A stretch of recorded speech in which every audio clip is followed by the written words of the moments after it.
So you're unhappy with the safety, taste, smell, discoloration, or staining caused by your cottage cabin water, and you know that if you could fix that, your family would be a whole lot happier and they'd stop complaining. Well, Heidi and I are here today to share with you some great tips on cottage and cabin water filtration and give you a real buyer's guide, and it all starts right now.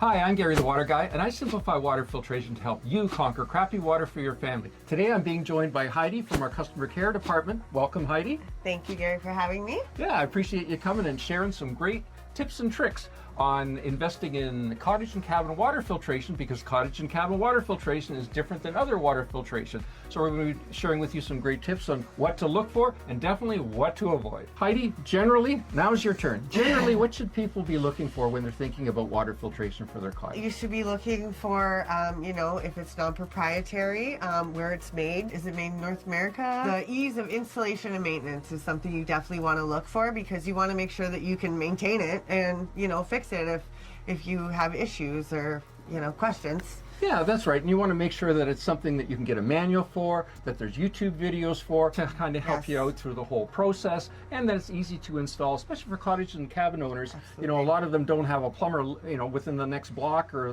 within the next mile. Sometimes they're an hour, 2 hours away, so they have to be self-sufficient. So knowing how to install and how to maintain it yourself becomes super important. So let's have a look at a basic well water filtration system. So we're going to go in a little bit more detail with this a little bit later. But again, the water starts off at the well, goes to the pressure tank, then we need to remove the dirt from the water, then we need to remove the iron from the water, if there is any, and then we have to soften the water.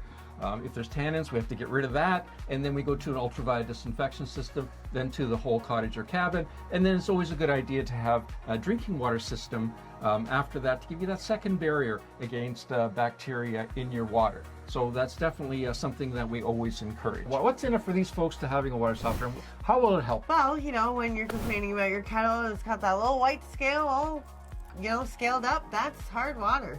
And a lot of people don't like it. And so it will remove scaling, absolutely. It will soften your water. It actually can reduce for how much shampoo you use. You actually cut it in half. Yeah, after you get a water softener, you use half as much shampoo, you use half as much body wash, you use half as much soap for doing your laundry, half as much soap for doing your dishes. Yeah. And that's one of the big advantages of a water softener. One of the ways that it kind of helps pay itself off is by reducing the soap content. What's some of the other advantages of a water softener? Well, it also removes some iron, only up to about 1 part per million. 1 part per million. But if you have low iron, it's a perfect solution to do both things for you. Well, and it makes all your water using appliances last longer, like your washing machine, your dishwasher, those kinds of things, because it reduces that scale buildup. But don't forget too about things like your taps and your faucets and your shower heads and things like that. They all get scale buildup inside them. What types of water softeners are out there? Well, there is salt-free, which we do keep hearing about. All we have heard about from our side, though, is people get them and they don't work. They don't actually soften the water correctly. They break down quickly. So well, it's not that they actually break down. The problem is they just don't work. They don't work. They don't soften. Yeah, and that's the problem. So what happens is we unfortunately end up replacing them with a water softener that actually softens the water. There's also the non-hydro water softeners. It's kind of a tank with media in it that water passes through, and as it passes through, it softens the water. Well, the only problem with those is they don't backwash, they don't clean themselves, they don't use sodium to regenerate that media. So what happens after a period of time, a few months, then that tank needs to be replaced. So you're constantly replacing the tank and that kind of thing. Now those have pretty much faded away. We don't see those too much anymore. The traditional kind of water softener that uses salt, yeah, I know the salt's a pain, that kind of thing, but unfortunately that's the only thing that actually works, and that's important. So Heidi, what are some kind of typical questions we're asked about water softeners? Well, can I install it myself? Yes, you can. Absolutely. It's the same premise as this, plumb in and plumb out, really. They're quite straightforward. But if you want to have a plumber do the installation, again, virtually, like literally every plumber has installed a water softener one time or another, so they're well versed with doing it that way.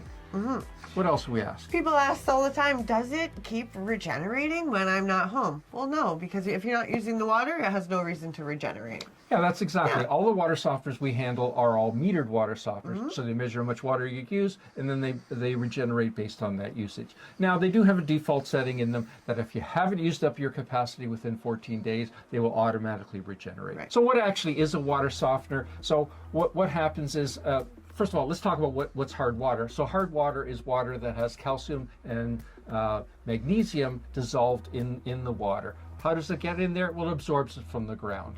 So whenever your water source is well water, now whether it's a private well or whether it's a city that uses well water for their water, the water's hard. Because what happens is water's a natural solvent. It dissolves whatever it comes into contact with. Right.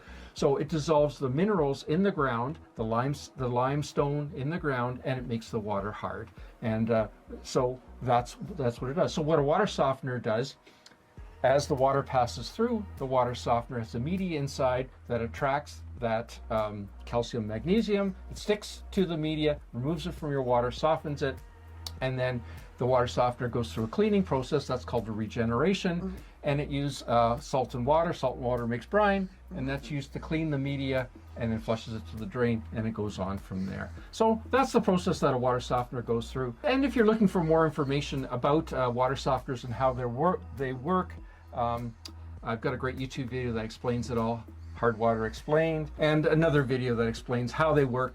So that you know, it's important to know what you're investing in and how it works. So what are some investment considerations, Heidi, for water softeners? What should people be looking for when shopping for a water softener for their cottage or cabin?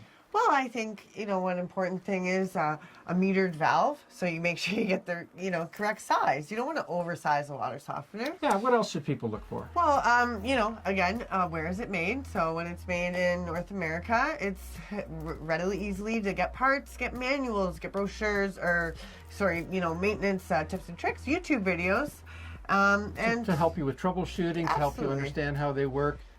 All the ins and outs, and non-proprietary is also always a big one, because you want to make sure that you can easily get parts from wherever you are. So big box stores sell water softeners. Is that a good place to get them?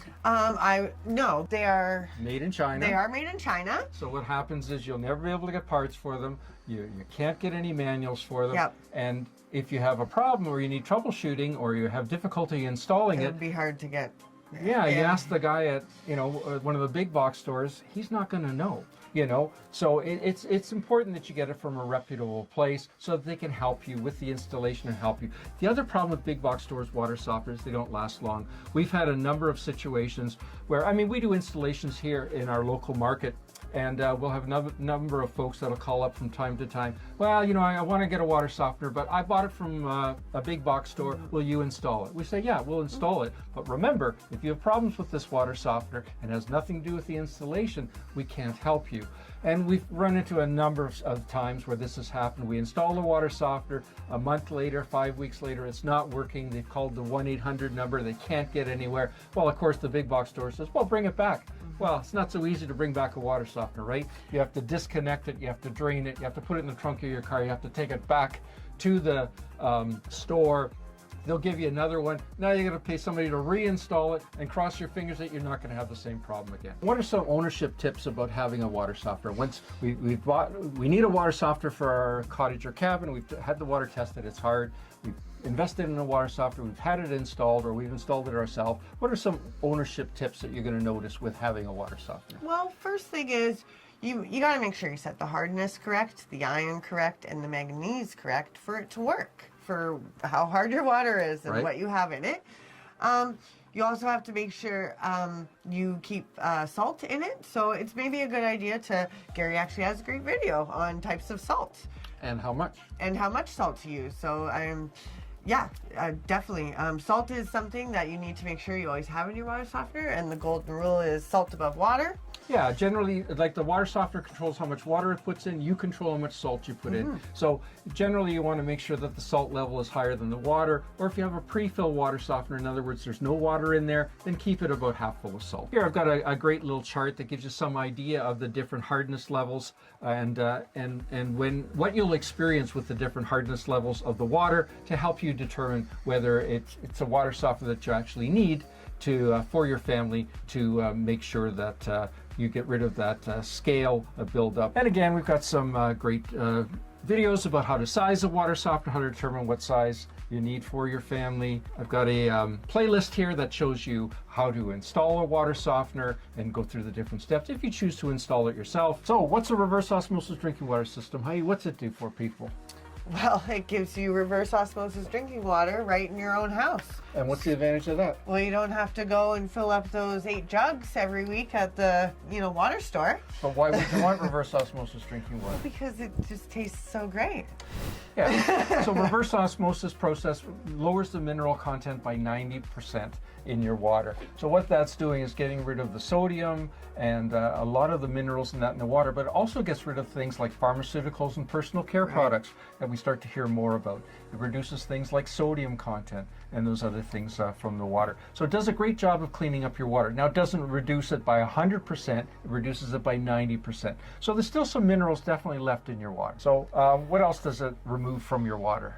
Well, it's a second barrier against bacteria for drinking water. Yeah, absolutely. So for wells or for lake water, you're not on a chlorinated water source. It gives you that. But it also removes chemicals from your water. Yes, it removes chlorine, chemicals, also fluoride and chloramines. However, if you have chloramines, it's a different filter.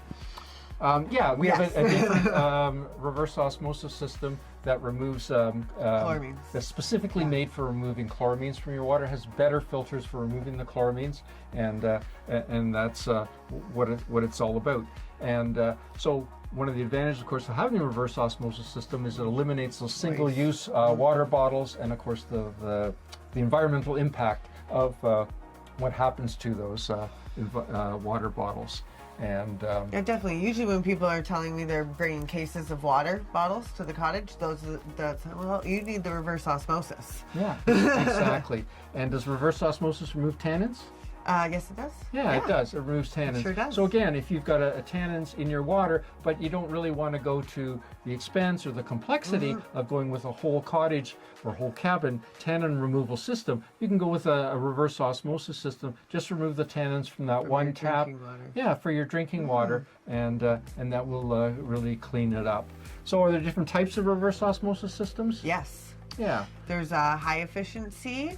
And there's a remineralization, which means it raises the pH, so it makes it like alkaline water. And there's many different stages, 2 to 10. So there's 2-stage, 3-stage, 4-stage, 5-stage. Yeah, so the sweet spot is 5 stages. Yes. So usually when it gets higher than 5 stages, you go to a 6th stage where it has the remineralization stage. But when you see these ones out there for 8 or 9 stages and that kind of thing, it's just an excuse for them to charge you more money, and it really doesn't do anything extra. The 2-stage and 3-stage ones, they just don't have enough filters to properly protect the membrane within the system, so it's going to cost you a whole lot more for maintenance for those ones. So that's definitely something that you should consider. Now, the system that we recommend is the Hume Water Saver 75. That's the one I was just holding up there a minute ago, this one here. And the big benefit of this one, of course, is that it's a high efficiency system, so there's very little water that goes to the drain, but it also gives you high flow. So it takes a very short period of time you can fill a 12-ounce glass in about 5 seconds. So it gives you that high flow capacity. And so what are some common questions folks ask us about reverse osmosis systems? Can I install it to my fridge?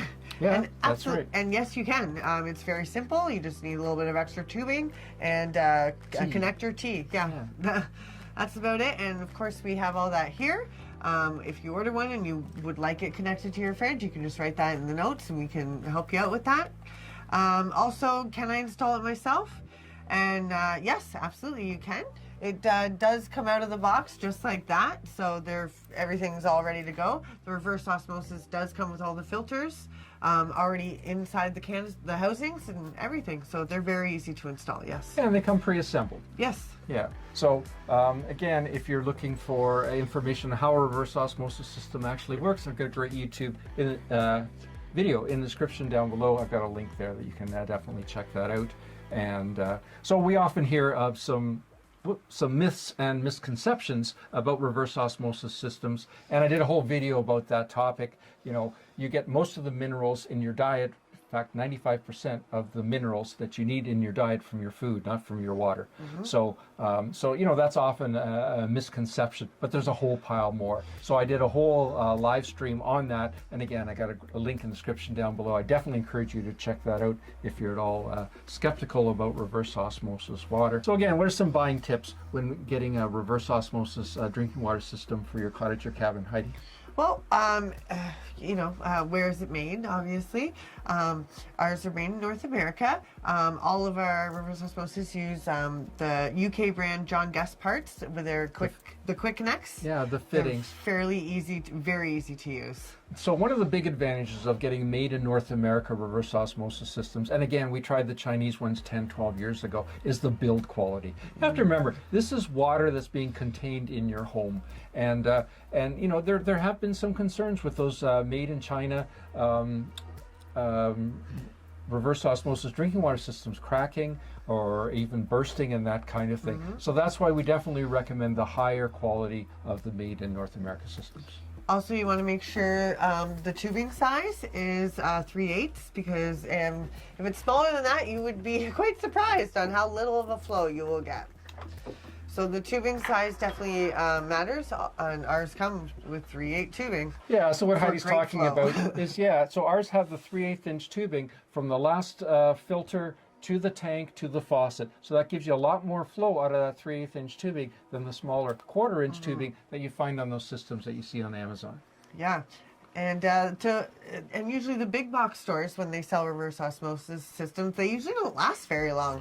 Well, they don't last very long, and again, the parts. You can't find parts. You can't get customer service. You good luck changing them. They won't help you there either. And you know, it's usually quite a headache.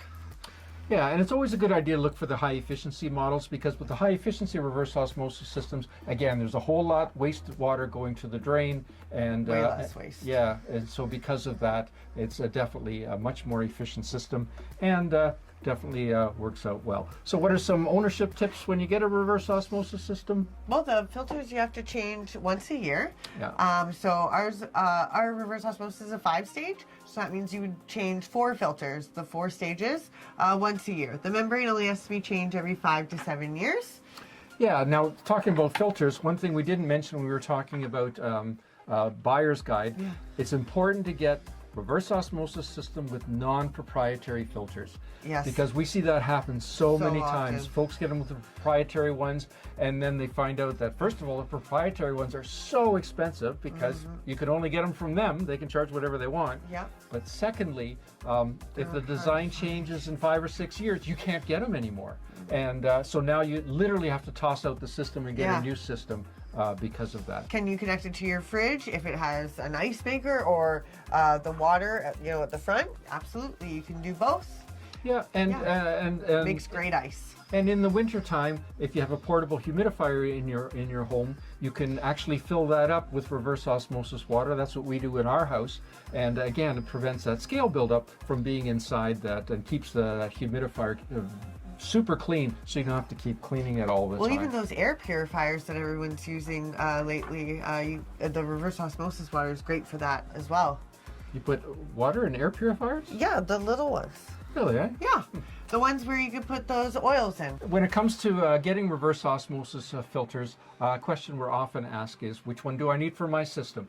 And so again, I've got a great YouTube video that kind of breaks it all down and shows you what you can look for. But if you're not sure, you've watched the video and you're still not sure what you need, send us a picture. Often from a picture, then we can figure out for you which filters you need. And as we mentioned earlier, I got some great YouTube videos that show you exactly how to do the maintenance yourself, save you some money, and also some convenience. And so I definitely encourage you to check that out. So we've mentioned a few times about ultraviolet disinfection. And so Heidi, what does ultraviolet disinfection do for families that have cottages or cabins? Well, it makes your water potable and safe to consume. Is I guess the generalization. It's a non-chemical disinfection. Yeah. And it doesn't change any characteristic of your water. So does it soften it? No. Does it remove iron? No. Does it remove tannins? No. But it will keep you bacteria free. So it removes things like E. coli, coliform, all the bad things, really. Yeah. And can you use it on lake water and well water? Absolutely. Yes, you can. Yeah, sure you can. When it comes to cottages or cabins, what's one reason why people would consider getting ultraviolet light instead of not having one? Well, because they want to make sure that they're safe. Like I said, it's creating potable, safe water. So, like, you'll be able to open your mouth when you have a shower and brush your teeth and know that you're not getting, a pesticide or, something that's harmful. Bacteria. Bacteria, yeah. Exactly. But the other thing is, we recently did a cottage show, and the number one question at our booth was, what can I get so I don't have to carry water to the cottage or to the cabin? Make it potable, yeah. Yeah, especially if you're on a water access cottage. You have to fill up these big 5-gallon jugs, which weigh about 40 pounds. Then you have to put them in your car, take them to your boat, take them across to your cottage, lift them out, carry them up the stairs. Who knows, you have 40, 50, 60 stairs. Doesn't sound fun. For your drinking water, and you're going to run out at the most inopportune time. Right. So because of that, ultraviolet disinfection will give you that potable water for your family. So what types of ultraviolet disinfection systems are there? So there's a whole house ultraviolet disinfection system. There's one that you can attach to an RO drinking system. And there's also a mini rack or standalone. So how does ultraviolet disinfection work? The ultraviolet light that goes, that is basically, it's the light, the UV light that kills the bacteria. Yeah, so water passes across the UV light, and as it passes by, it kills the bacteria. Are there things we have to do before the water gets to the ultraviolet light to make sure the ultraviolet light's going to work? Well, yes, you need to have a sediment filter. Yeah, because you need to make sure there's not a particle of dirt that's bigger than the bacteria, so that as the particle of dirt is going by the light, it shields the bacteria. The bacteria is in the shadow of it, and then it would get through and infect your plumbing, right? Yeah. Can people install them themselves? Yes, these are quite easy to install themselves. When you order it from us, it comes right on the manifold, already assembled. You just have to put the filters in, then plumb it in, turn on your water, and they're fairly straightforward to install and to maintain, which is great. And what kind of filters are there? So there's you have a sediment filter and a carbon filter. Yeah, and if you want a UV light just for your drinking water? Yeah, you can also get that. Yeah, so we have this one here. This is an LED UV light, and one of the cool things about it is it has a flow meter inside. So when it senses water flow, like this would be connected up to one faucet at the kitchen sink. So when it senses water flow, it turns on, it disinfects the water. Then when the water flow is turned off, it stays on for 10 seconds to disinfect what's inside here, and then it shuts itself off. Now this only works, this is not for, you don't just put this in, you have to have some kind of pre-filtration before it. We suggest a reverse osmosis drinking water system to make sure your water is super clear before it goes through this. And how do you know how to size a ultraviolet disinfection system? Well, it depends on how many people are in your house or cottage, house, or cabin. It depends on how many washrooms you have, how many things that you have that use water, right? Do you have dishwashers? Do you have washing machines?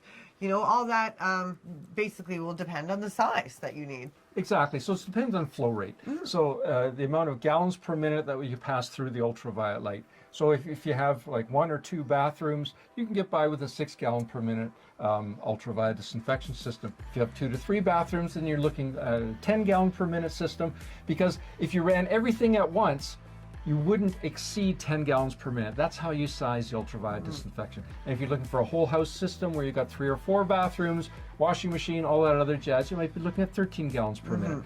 So again, we can help you do those calculations, and all you need to do is send us an email at info@watereStore.com, whether you're in Canada or the US, and then from there we can help you size the correct system for you and your family at your cottage. So what kind of things should you be looking for when considering purchasing an ultraviolet disinfection system? Well, where is it made? Is it made in North America? So with UV systems, more than anything else, it's really important to get the made in North America. We get emails all the time from folks that have these weird Chinese systems that they bought somewhere. Brands I've never heard of. Yeah, that's right. Because what happens is they buy 2 or 3 container loads of them, they send them over here. But the problem with every UV system is the lamp needs to be replaced typically every year. So what happens 2 or 3 years down the road, well, those lamps aren't available anymore. The UVs aren't available anymore. So now you just have to throw away the whole thing. So you want to make sure you're investing in a system that's made in North America, where the replacement UV lamps. Now we deal with several different companies that have ultraviolet disinfection systems, and they've all been in the business for a long time, so you can easily get, and they will be in business for a long time, so you can easily get the replacement UV lamps. And that's very important. And what about big box stores? Unfortunately, it's not everyone the same. There's no expertise. There's no there. expertise. Yeah, that's the problem with big There's box no stores. one-on-one. They deal with so many different products and things like that. That's not their fault. They're just not specialists in that. But one of the things that I've noticed is quite often, they have these little UVs on sale for like $3.99 or some number like that. Well, they're so small, they're like 4 gallons per minute flow rate. Yeah. They would be good for one faucet, but often folks buy them and then put them on their whole cottage or cabin, and you're constantly running more water through them than they can handle. So now it's worse than not even having a UV, because now you got a false sense of security, right? And then it just doesn't work. In terms of once you've invested in an ultraviolet disinfection system, what are some of the things your ownership is going to be like? What are some ownership tips? Well, first tip is the lamp needs to be changed every 365 days. So it's not every year, because for cottagers or cabin people, if you're not there in the whole year and you shut your water off, You mean at the end of the season? At the end of the season, thank you. Then your lamp will still last the 365 days Of use. However, on that note, just be weary, because a lot of people, when you order lamps from Amazon, if they're not specifically that brand, they usually don't guarantee your warranty. Well, no, So you're right. On Amazon, there's some of the Chinese-made UV lamps. So all of the systems that we handle, the Viqua, the Luminor, the UV Dynamics, our Hume brand, all the lamps are made in North America. They're made in the U.S. actually, and they're real quality lamps. They'll last 12 months, no problem. Whereas if you find some of those cheap ones on Amazon, the Chinese ones that are like half the price, that kind of for thing. a reason. Those ones, you'll be lucky if they make it for a year. But the bigger issue is that they'll really tax the ballast, the controller of the system, and you may need to replace that a whole lot more often. And those controllers are several hundreds of dollars. So that's something you need to consider. The other thing you need to consider is when you install a UV, what has to be done? You have to disinfect all of your plumbing before you install it. Because while you're installing it. Sorry, while you're installing, because people forget sometimes bacteria is actually a moving organism, so it will move if you don't disinfect prior. Yeah, exactly. Just installing a UV system doesn't make all your water bacteria free. You have to install it, you have to run chlorine throughout your whole household, let it sit in there for 4 hours, then flush out that chlorine in the water, and then you're good to go. So you're making a fresh start. That's very important. Bundles. What are UV bundles, Heidi? Bundles are great because you get exactly what you need for the UV. So we sell bundles for all of our UV systems. So it will come with, we have different bundles. We have just the filter bundles, but we also have bundles that come with the filters and the lamp. We also have bundles that will come with the filters, lamp, and sleeve. Now the sleeve, if you can clean your sleeve properly to, absolute clearness every time, and it's not cracked or chipped, you are okay, and you can use that sleeve again. However, you have to keep in mind that the sleeve is what's shining the light through. So if you can't completely see through that sleeve, you need to replace it. Yeah, exactly. And so what Heidi's alluding to is the bundles. So this is a bundle here for a Viqua IHS 12D4. And so before we had these bundles, you had to figure out which filter you needed, and you had to fill out which lamp you needed. And with Viqua, they've probably got 100 different ones. and you have to figure out which carbon filter you need. So we make it easy for you. If you go to our websites, you just search for... You type in the system you have and it will come up. Viqua IHS 12D4. In this particular case, these all come up. And because we sell them as a bundle, we offer free shipping, but in addition to that, it's much cheaper to buy them this way than it would be if you bought each one of these separately. And that's why the bundles are so popular. It takes away the guesswork to make sure you get the right stuff, and it saves you money.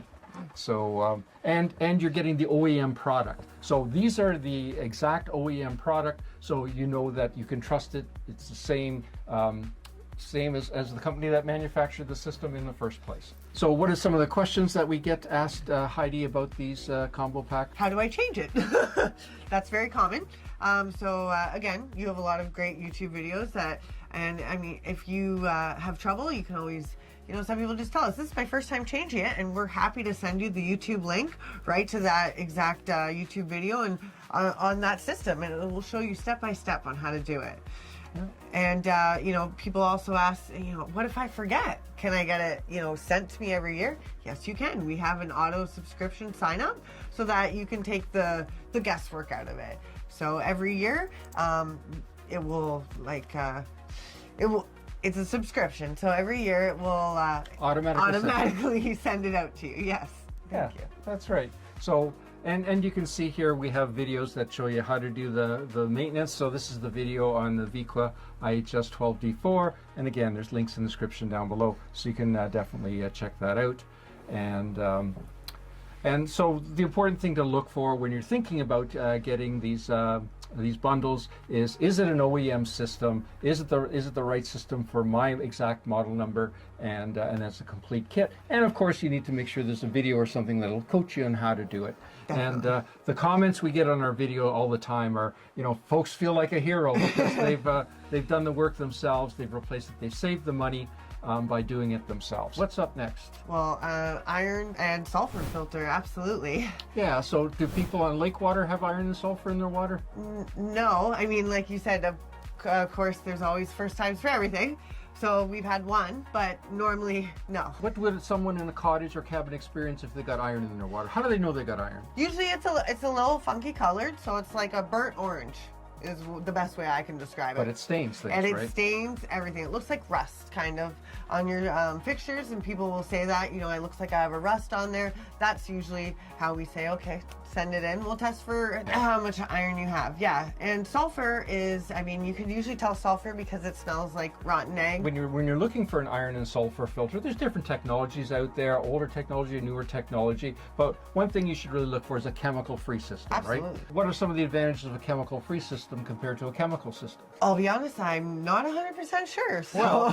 Well, chemical-free means that there's no chemicals. So first of all, you don't have to buy any chemicals. Oh, right. Okay, so that's a big one. Yeah, and the second one is that those chemicals, when they're used to clean out the iron filter, well, that chemical needs to go somewhere. And where's it go? It would go back in your house. Or in your septic system. Oh, right. Which when you don't it cleans want itself. Yeah, so the last thing you want in your septic system is a caustic chemical that would be used to clean iron out of something. It's normally an acid or something like that. And that's the worst thing you can put in there. So how often do you have to change the filters in an iron filter? What filters, Gary? There's no filters. Yeah, there's just the media inside. That's exactly it. Now, the media does have a life expectancy, and what determines that life expectancy is how much iron you have and how much water you use. Those two things determine that. So most cases, the media inside an iron sulfur filter lasts anywhere from 15 to 20 years. But if you have super high amount of iron in your water, then that media might need to be replaced after 5, 6, 7 years. Different kinds of iron and sulfur filters out there. We talked about the chemical-free ones. What are some of the other kinds? Well, the chemical one, so an ozone injection system, that's a chemical system. Well, it's a gas system, actually. Oh, okay. Ozone's a gas. Oh, wow. And the problem with ozone is it's very, very caustic. So because of that, in fact, there are some systems out there that use an ozone generator attached to one of these. Now, I'm seeing less and less of them out there because people have finally caught on that that ozone is not compatible with the inside of this valve. So what happens is it ruins the inside of the valve, ruins the pistons, and you have some grief caused from there. So because of that ozone systems, I see them fading away more and more. So I definitely wouldn't encourage you to get one of those. There's an old technology too called green sand. And green sand uses a special kind of cleaner for, it's called potassium permanganate. It's a dark purple powder.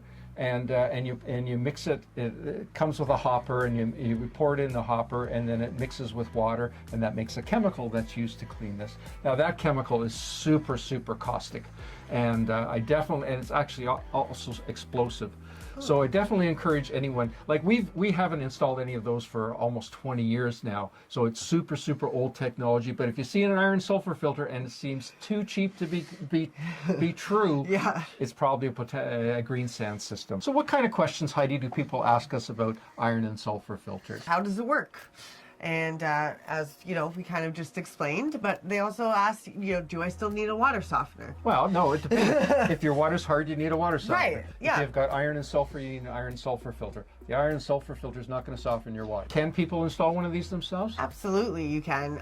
And you have a lot of great YouTube videos on exactly for plumbers, for my husband, anyone who can just use a few tools, and it's very easy to install yourself. And Gary has great YouTube videos to show you step by step on what to do and what not to do.